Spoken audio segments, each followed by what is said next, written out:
it's just going to get worse. Let's see if we see Remy try and jump in and pick up a fat Echo Slam.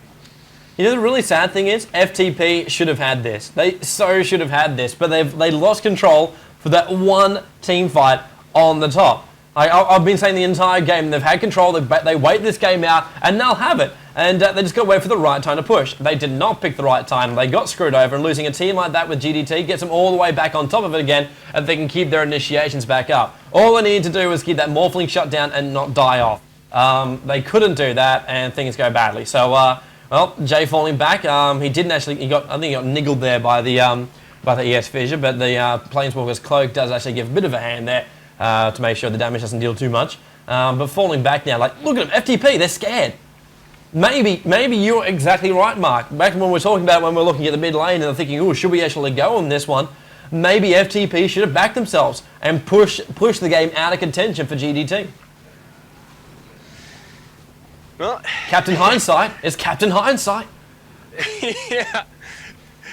There should have been a helicopter escape pad on the roof. Yeah. The building over there, they built it too close. The fire trucks can't get to the side to put the fire out. If only we didn't light the fire. Ah. Now we're just waiting. Oh, look at the conversion farm. It's beautiful from GDT. The water dropping down, they're lying to actually damage them off, and the Fissure kills off the rest of them, making sure they didn't even have enough time to disappear. They cop all the money from it. And that was a lot of conversions. That was probably about, what, 150 gold, 200 gold you actually got from letting off 3 spells, which get your mana back straight away for. It's just great timing. And that's what I mean by conversions. They give too much money. And now Morphling just weighs over the top. He's got 3,100 on him right now. So the farm has slowed down ever so slightly, but he's almost completed the, well, it was 1,200 last time we checked. To actually a little bit of ward battles going on. We might see a fight here. There's the BKB pop. He's going to get a nice black hole. Taku and the puck both inside. Doesn't get the VS! Then he has to blink and dodge. Beautiful battle. Remy comes in with an Echo Slam. Morphling's going to be looking to clean up. Oh, but that was a beautiful fight by the Scourge. This Morphling's going to have to get out of here. He might not be able to. Encore does pick up the kill on MYC, but the question is, will he die? Oh, Stormbolt will fall. Okay, he will get off a nice little escape, but GDT losing 3 heroes there. I don't lose this Stormbolt. I'm watching this Stormbolt fly all the way down to Morphling right now, and it hits him on the way out of the base. Oh, that's hilarious. Perfect timing from the Scourge, and we can't count them out, because this game could be over in a heartbeat, depending on this man right here. One hero is basically the entire Scourge's hopes and dreams fall on him. If he can get off initiations like that, where he can catch 2 to 3 of GDT's disablers before the fight even starts, they're going to be able to finish him off and follow up with the stuns.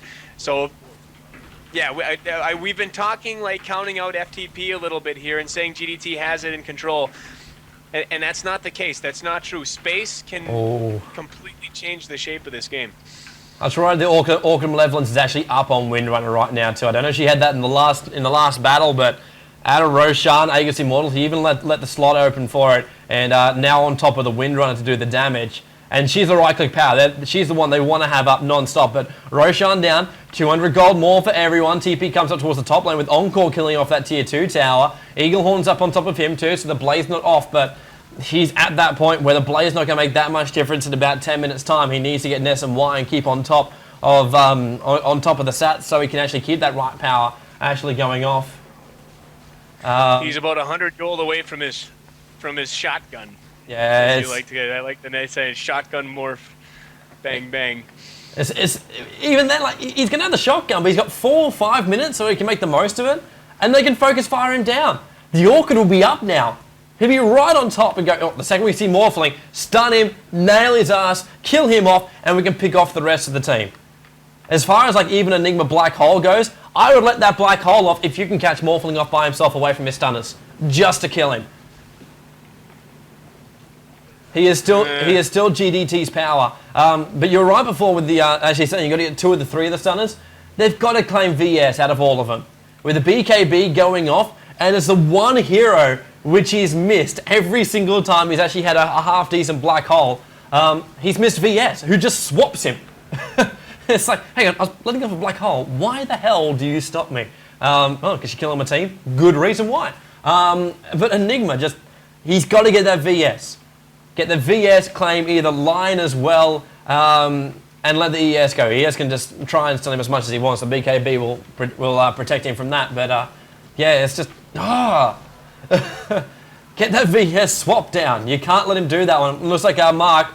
I don't know if this is going to be a premature ejaculation or push here in the mid lane, but FTP wants to go for it. They're thinking about it. They're certainly thinking about it. They're looking at the cake right now. And hopefully their eyes don't get a little bit too greedy for them. They still got 2 tier 2 towers that they can go push down instead of trying to get up over this hill pushing into a tier 3. And they're going to lose the tier 2 on the right bot. into GDT's teeth. They're already being out-pushed on other lanes. This is a bad move. This is a very, very bad move. This isn't the time to shine. Unless they can bank off this Morphling. And he's got his blade up. Morphling's going to try and pick someone off right now.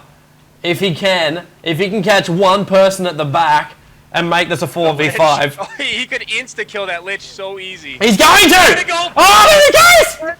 Oh, that is so horrendously bad, and then jumps to the replica on the front lines. Oh, that is not what you wanted. ES Fissure comes off, line comes out, the Park Gold is actually trying to hold him in place. He's put an impasse down right up the skirt there of the Invoker, which does look like a skirt. But Morphling is there, trying to get around the sides there. Ethereal Blade is still on cooldown. He might even catch out Encore, but he is bait. Waved himself back in. ES blinks himself in. Enigma Black Hole. VS, he misses again. Can't get the swap.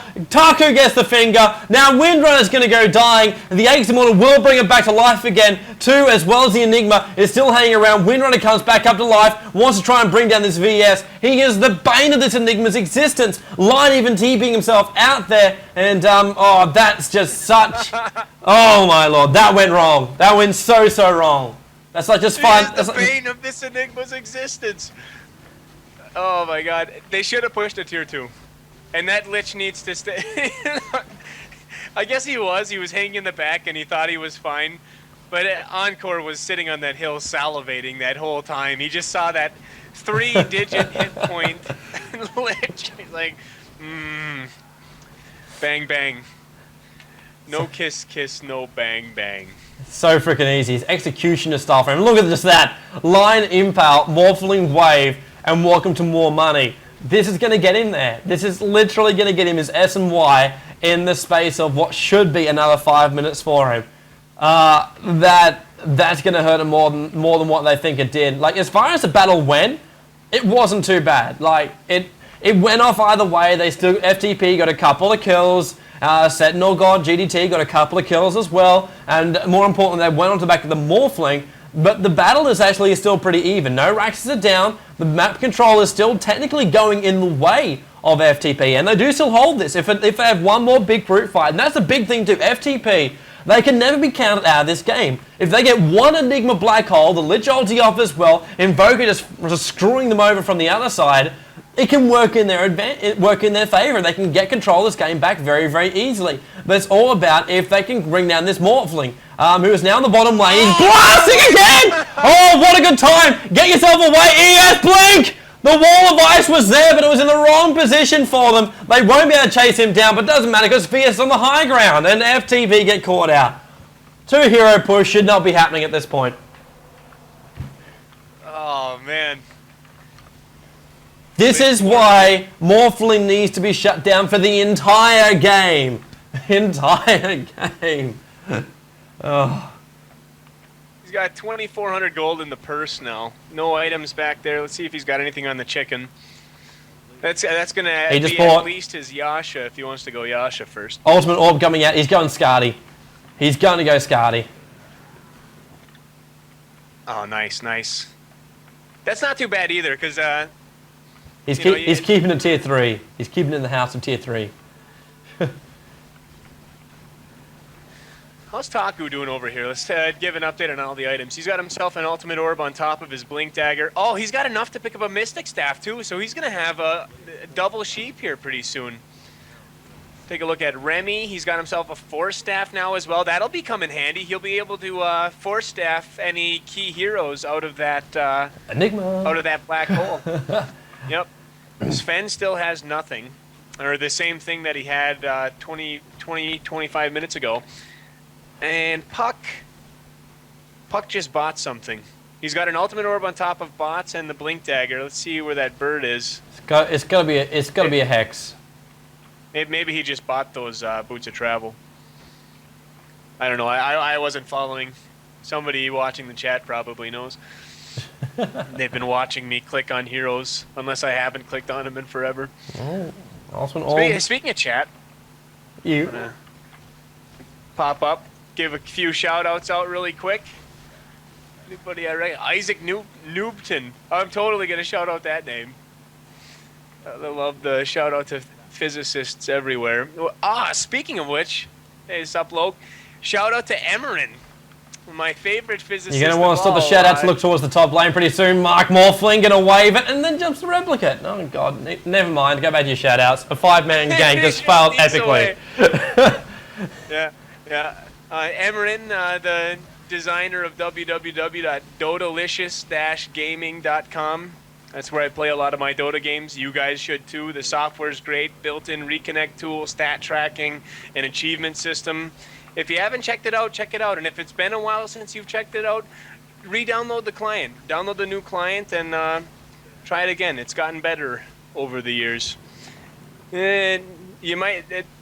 the U.S. activity on the U.S. host bot right now is pretty low. Hopefully we'll be able to pick it up here.